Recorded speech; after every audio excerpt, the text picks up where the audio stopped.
Madam Vice President, thank you for doing this interview with the Associated Press. Of course, it's good to be with you. So we're here in Jakarta for a regional summit, but before we start with that, I wanted to talk about a little bit of news elsewhere. Russian President Vladimir Putin is reportedly planning to meet with North Korea's Kim Jong-un to acquire weapons. What do you make of this, and what do you think that says about the state of the war in Ukraine right now? Last year, as you know, actually earlier this year, I was on the stage at the Munich Security Conference and I declared on behalf of the United States of America that Russia has committed crimes against humanity.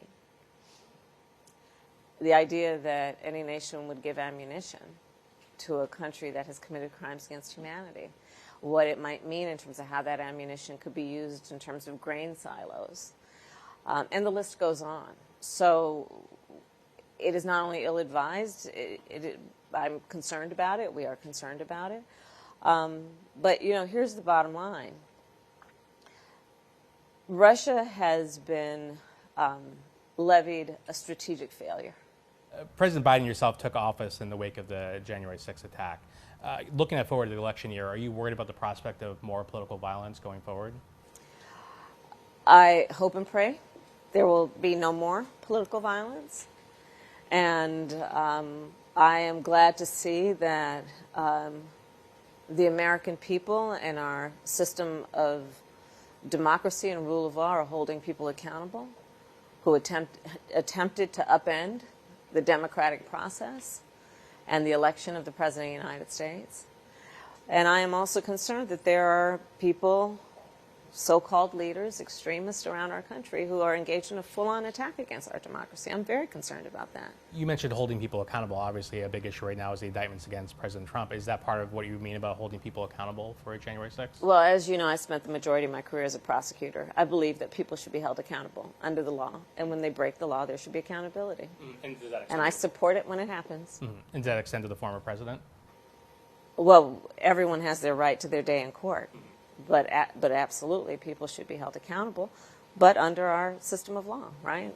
Let the evidence and facts take it where it may. One issue for voters in the upcoming election is President Biden's age. An AP poll recently showed that 77% of Americans and 69% of Democrats believe he's too old for a second term. Do you think he's ready to serve as president until he's 86? And somebody who works with him, you know, have you seen changes in recent years? First of all, let me say that our president has been an extraordinary leader who has accomplished things that previous presidents hoped and dreamed and promised they would do and did not achieve.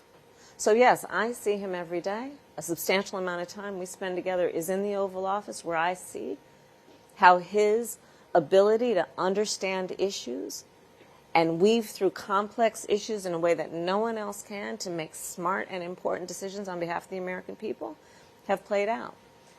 And so I will say to you that I think the American people ultimately want to know that their president delivers and Joe Biden delivers.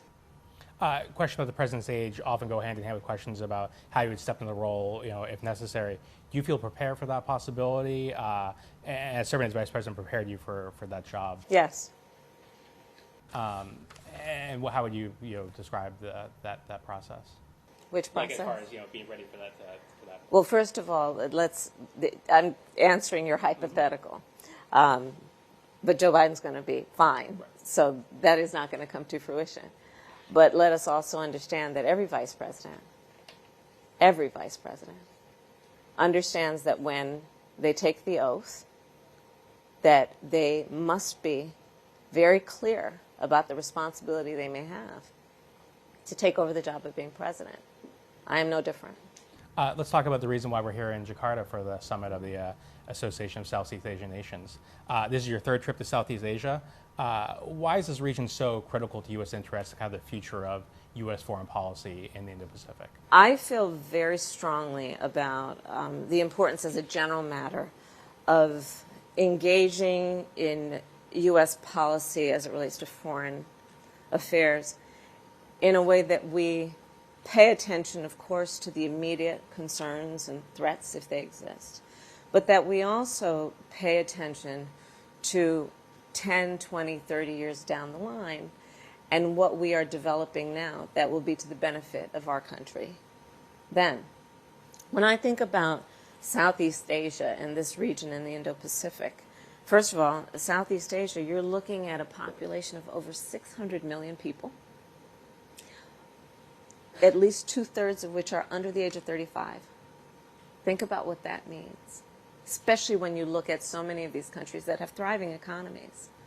Think about what it means when you look at the fact that at least 1/4 of U.S. exports come to this region. Think about it when you think about what we're talking about in terms of the South China Sea, and at least 1/3 of trade travels through shipping through that channel.